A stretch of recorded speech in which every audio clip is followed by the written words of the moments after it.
Hello, everybody. How's everyone doing? I am doing great. So, today I am going to go over 25 myths about sexual child abuse. And these are questions presented or asked by society. And if you're watching this video and you are a survivor of sexual childhood abuse, you're probably going to be like, who the heck asked these kinds of questions? Because that was my first initial thought when I decided that this is what I was going to do a video on. Like, some of these questions, I can't believe, like, anybody would ask. So, here they are. Myth number 1. Children don't mind the abuse too much, or they wouldn't have let it go on for so long. Some people say that children are sexually abused for many, many years without telling anyone. Therefore, it cannot be as bad as everybody makes it out to be.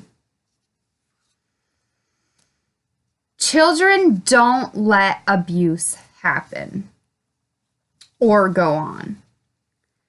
Children are confused, they're frightened, they're intimidated by the abuse and the abuser, which makes it almost impossible for a child to come forward.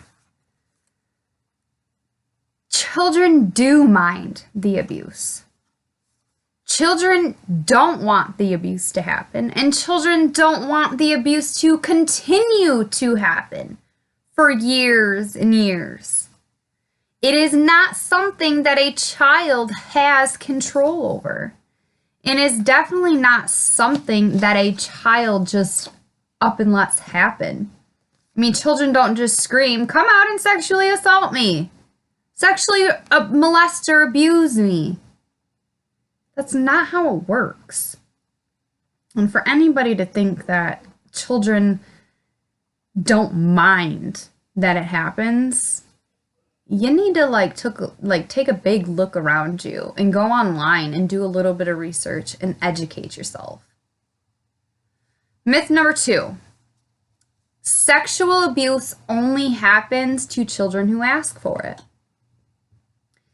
The idea that certain children ask to be sexually abused comes from people thinking, well, that child ran away, or that child was causing too much chaos in their family's lives. Rough, disobedient kids are asking for trouble, or they're asking to be sexually abused. No child asks to be sexually abused. No child deserves to be sexually abused. I don't give a flying crap if this child is the spawn of Satan himself. It still does not give an adult the right to sexually abuse them. And it doesn't give society the right to say, hey, they deserved it. Because no child deserves it. Just as no child wants to be abused. Ever. Myth number 3. Child sexual assault is a rare occurrence. Up until recently, not many people thought that childhood sexual abuse happens as often that it does. But in fact, it always has been. People just always turn the other way, or they say, nope, I can't hear what so-and-so did to that child. Oh my, that poor child. Well, not listening to the stories that a survivor of childhood sexual abuse is speaking on is just plain ignorant. Because you're not allowing yourself to become aware of what is actually happening around you. Every 9 minutes, a report of childhood sexual abuse is coming into authorities. 63,000 children. 63,000 children are abused. And those are the reported cases. That is not including the thousands of cases that aren't reported because a child is too scared to talk about it. A survivor is now older and is still too afraid to talk about it, or afraid of what society is going to think, or afraid of if society is going to shame them for waiting so long to come forward. So for anybody who thinks that, child sexual assault is rare, what planet have you been living under? Because you really should come out of there. Get back into reality, because it is more than just a rare occurrence. Myth number 4. It isn't important for my child to have knowledge about what sexual abuse is.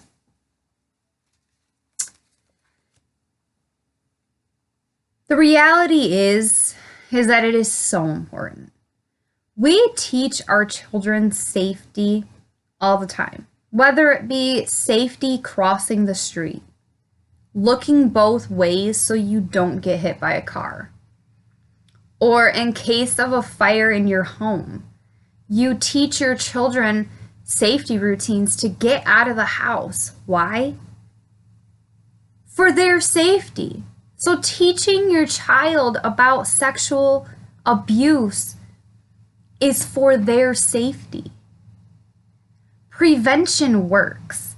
Teaching and educating your children on the signs of sexual abuse and teaching them good touch, bad touch, you could potentially save them from something such as sexual childhood abuse, which is the most traumatic thing that I have ever went through in my whole 30 years of life.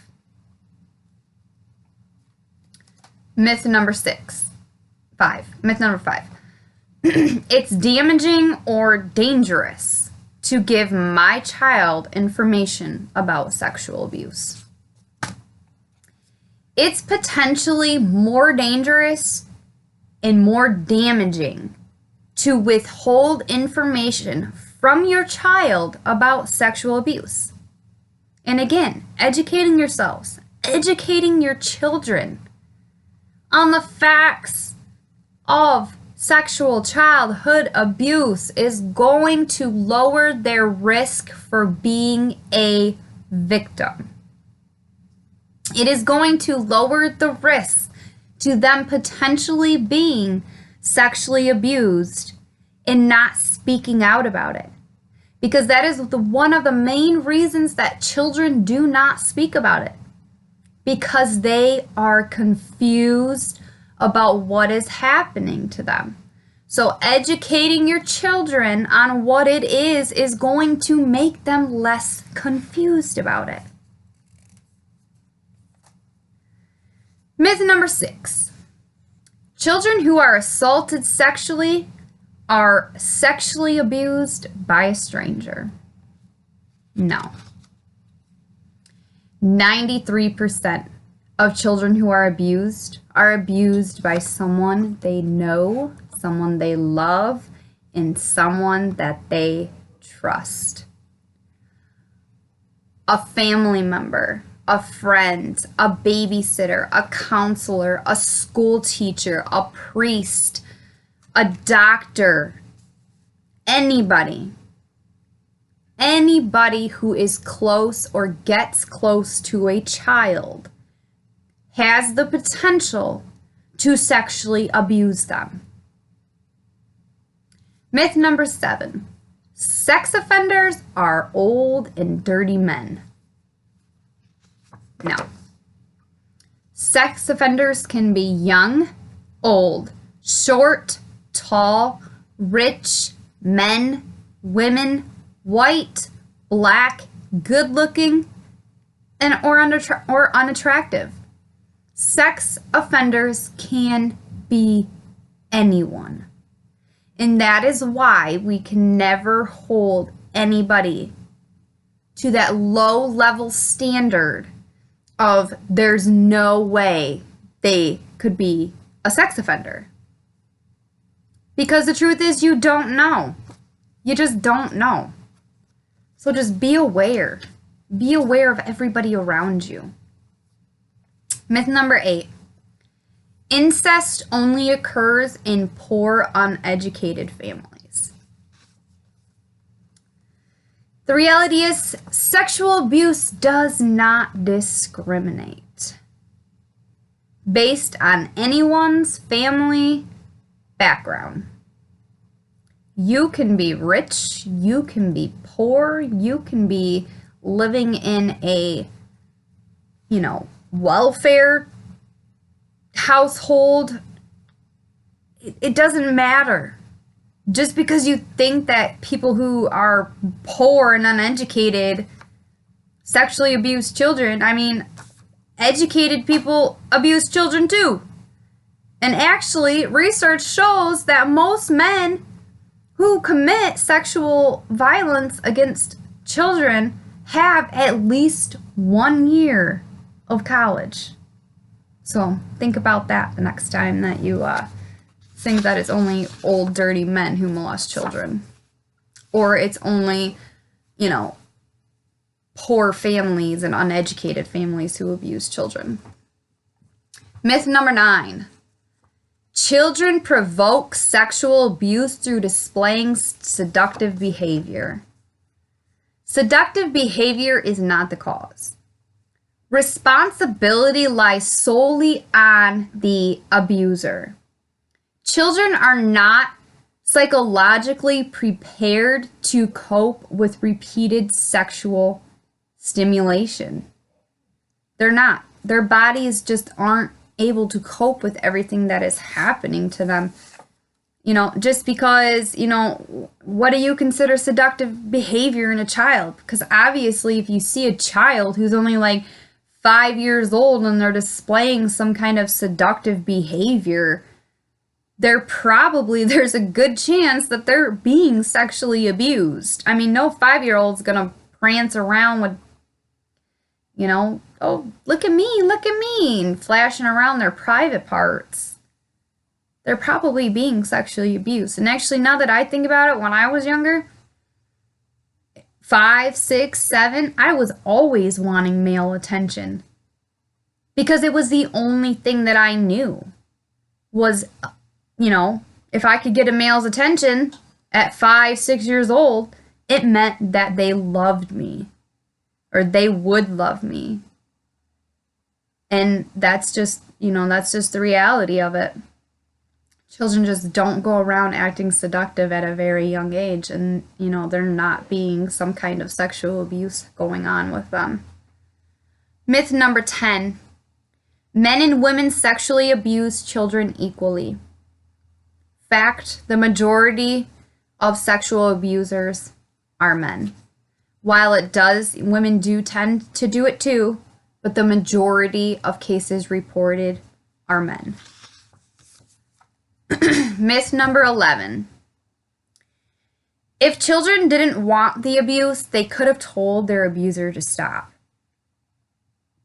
Because children are often taught the importance of obeying adults, they generally do not question the behavior of an adult. They just automatically, especially a child who is not educated about sexual abuse, they don't question the behavior. They think that it's normal. They think that it's a normal affection of love, and that's probably what their abuser tells them. Okay, myth number 12. All sexual abuse victims are female. Well, the reality is male children are abused too. Might not be as much as girls, which is 1 in 4, but 1 in 6. 1 in 6 boys are sexually abused. 2. They're sexually abused too. Myth number 13. Family sexual abuse is a one-time incident. Well, the reality with that is child sexual abuse is usually a situation that develops gradually over a period of time, and it lasts forever. For as long as the victim stays silent, the abuse lasts. It's repeated over and over and over. And even when a victim gets old enough to understand that what is happening to them is wrong and, they run away from home, doesn't mean that the abuser is going to stop abusing. He's going to look for somebody else within the family to abuse, and whether that could be your little sister, your niece, a cousin, it doesn't matter. If an abuser thinks that he can get away with it because he already got away with it for so long, it's going to continue on from you, the person being abused at the moment, to another family member. And it's just going to keep going until he's caught. He or she's caught. And I don't want to sound sexist and, guys think that I keep calling them out. But I was sexually abused by my dad.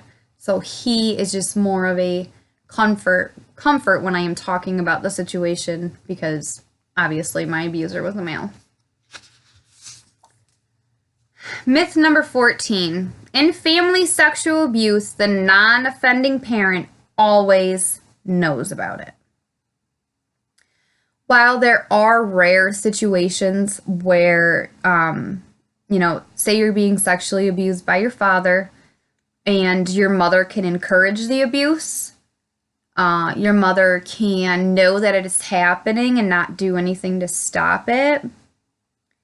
But in most cases, if a spouse is sexually abusing a child, they're really, really good at hiding it, because they know what's going to happen to them if they get caught. So, people who abuse children are really good at hiding it, and they're really, really manipulative. Okay, let me get a drink. Okay. Myth number 15. Most men who sexually abuse boys are gay.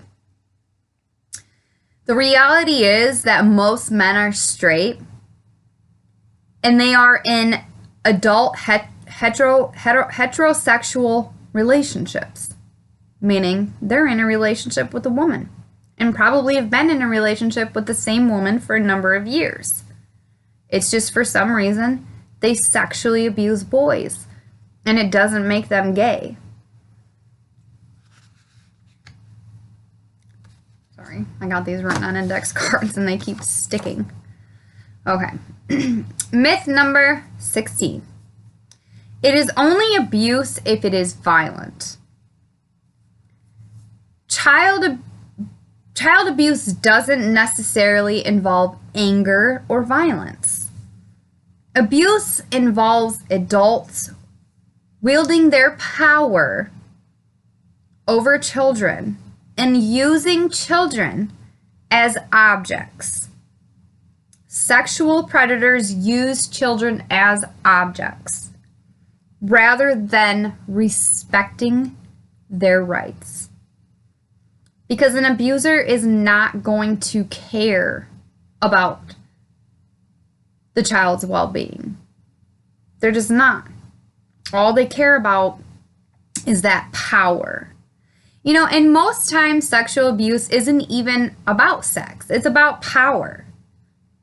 But obviously there is cases too where it is about sex. They can't get sexual gratification from an adult, so, they take advantage of a child. So no, child abuse doesn't have to be violent in order for it to be violent. In most cases of, sexual childhood abuse, there's that period of, grooming the child into trusting that, an abuser. And nothing about that is violent. I mean, there was nothing violent about what my dad was doing to me. He was more loving and nurturing, as like a normal father would be. And he was like a normal father, just with the fact that he was sexually abusing me. And that's the way that I had looked at it. Myth number 17. People lie about being sexually abused for attention and sympathy. Research shows that it is very rare for anyone, even an adult, to come forward with being sexually abused if they really weren't.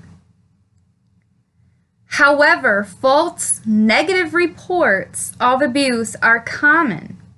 Many people will say they weren't abused as a child, when in fact they actually were. Myth number 18. People who sexually abuse children are mentally ill. Most people who abuse children are not mentally ill. And this kind of goes back into what I was saying, about power. It is about power and control over somebody. They're not mentally ill. They're not insane. They know what they are doing is wrong, and they still choose to do it. I will never feel bad for somebody claiming to be mentally ill while sexually assaulting a child. Because you know it's wrong. So just don't do it. Myth number 19. Children get over bad experiences in childhood. But the truth is, we don't. We don't get over something so traumatic as sexual childhood abuse. The only thing that we can do is try to heal. Try to overcome the abuse so it doesn't consume our whole entire lives. But we don't ever just get over it.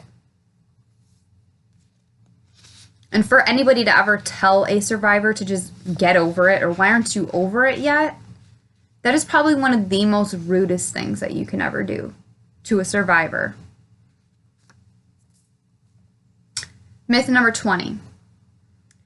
Children are very suggestible and they can make up stories of abuse. Children are no more suggestible than an adult and can clearly distinguish between reality and fantasy. Children don't just make up stories about being sexually abused. And actually, the statistics show that only 1%, so out of 100% of claims of child sexual abuse, 1% are false claims. 1%. So no, children do not make up stories about being sexually abused. And children and people don't lie about being sexually abused. Okay, myth number 21. Men who are sexually assaulted are or will become gay. No. Sexual orientation is not affected or influenced by sexual assault. Some men might become confused about their sexual orientation, but that is only because they have been stripped of any kind of sexual development and becoming who they are or who, they want to be. But it doesn't make them gay. And for anybody to accuse a man of being sexually assaulted as, being gay because of what happened to him, that is absurd. being sexually assaulted does not make a man gay. And it makes me so angry for somebody to even suggest or ask that question or say something like that. Because sexual abuse doesn't define who we are as a person. There's even women. We have things that we're confused about. And we're sexually abused by men too. And it don't make us gay. And you don't hear people saying that about girls. Girls who are sexually abused turn out to be lesbians, but it's not because of the abuse that happened to them. Myth number 22. Only adults commit sexual abuse. Well, the facts are that approximately 1/3 of all sex crimes committed against children are by somebody who is under the age of 18. So not just adults commit not just adults commit sexual assault on children. Children commit assault on children. Myth number 23. Most sex offenders meet and assault their victims in public places. But the reality is, the majority of children who are sexually abused in a private residence, like a home, their home, at a relative's house, grandparents' house, uncle's house. Usually it's done inside a private residence. Myth number 24. Children who disclose abuse and later retract their stories were lying about the abuse. The reality is that it is extremely common for children who have truthfully disclosed sexual abuse to retract their statement. Mainly due to negative adult reactions to the disclosure of the abuse. So when I was sexually, abused and I came forward with the abuse, I had adults just mad at me, blaming me, saying, well, why didn't you come tell so-and-so? They would have took care of it. Why'd you have to go to the police? And it's like, I didn't go to the police. The police came to me because somebody seen with their own 2 eyes what he was doing to me. And they came forward. And I didn't want the abuse to continue. So I finally used my voice to speak about what was happening to me. But some, adults that I knew put me through a lot of crap, I was called some pretty mean things. I was a 13-year-old girl being called a whore and a slut. And it made me want to just be done with it. Say, no, never mind. No, it didn't happen. Because I didn't want to be treated like that. But thankfully, I had a really, really great support system. Because without them, I honestly do not think that I would have went through with it. Because it was one of the most hardest things that I ever had to do was face my dad in court. To just look at my dad sitting in a courtroom knowing that he was going to go to prison for the rest, probably the rest of his life is what I was thinking. Which he's not. But, that's what I was thinking. Or maybe that was even what I was wanting. I don't remember. But, I wanted it all to end. I didn't want people to treat me the way they were treating me. Because it was hurting me. It was hurting me so bad. And still to this day, just thinking about it, it hurt me so much the way that people that I loved so much treated me so horribly that I wanted to retract what I said. I would have rather let the abuse continue than have all my friends and my family hate me for doing the right thing. And that is the problem. A lot of kids will tell people what is happening to them, and they will be told to keep quiet. Don't speak about it. And that, to me, is the most hurtful thing that anybody could ever do to a child who is being sexually abused. Making a child keep that big of a secret. You don't even know what it does to them.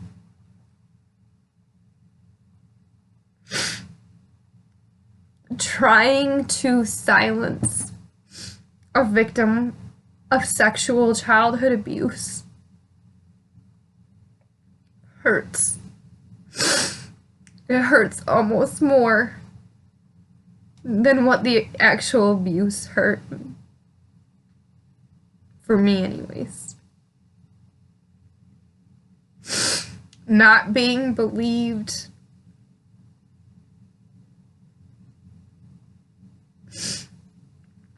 Was probably, one of the worst things for me. Being hated by my family. I mean, I had family members pass away.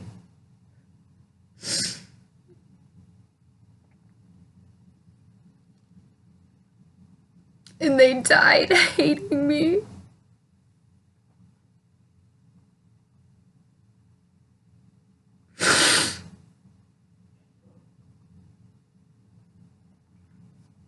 They died hating me. And the only thing that I can think is that now that they are in heaven, they do know the truth. And I wish that we could just be given one more day. Because I would like to think that they would tell me that they were sorry. Or even just to hear them tell me that they love me one last time.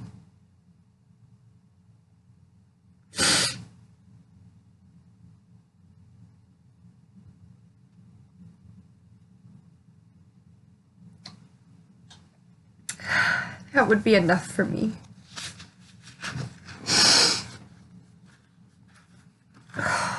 Sorry, I knew at some point in making these videos I was gonna cry. Because it is, it is a tough subject to talk about. Okay. The last myth, myth number 25. Children are sexy. This myth suggests that children are sexy and therefore their sexiness encourages people to sexually abuse them. This suggests that men and women cannot control themselves when faced with an attractive young child.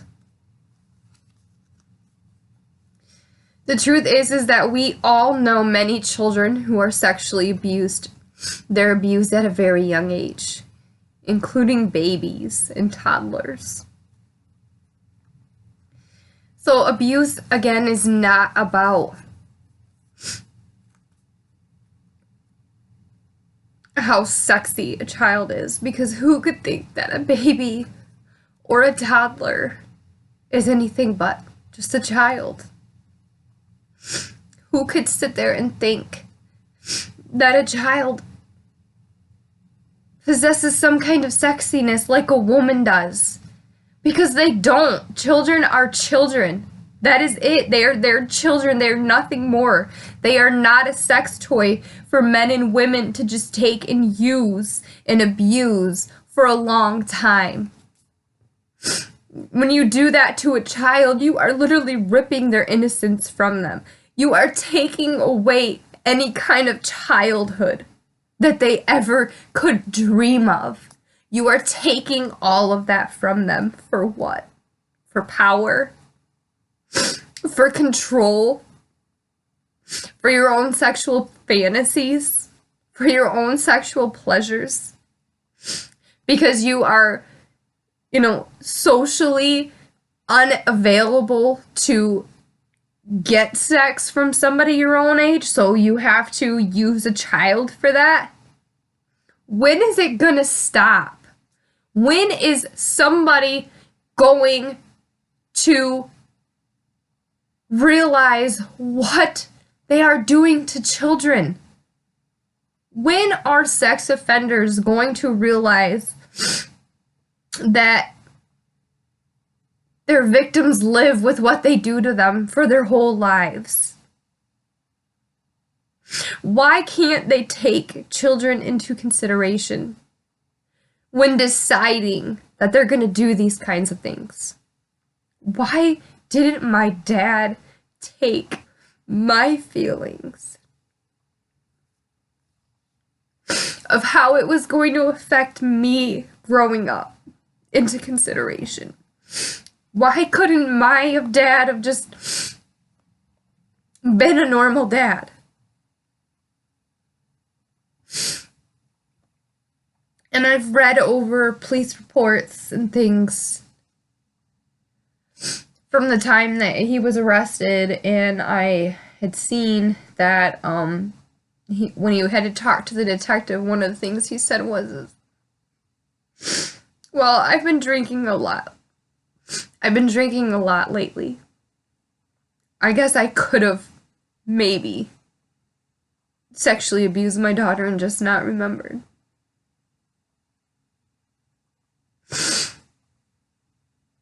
That is no excuse. That is a poor excuse.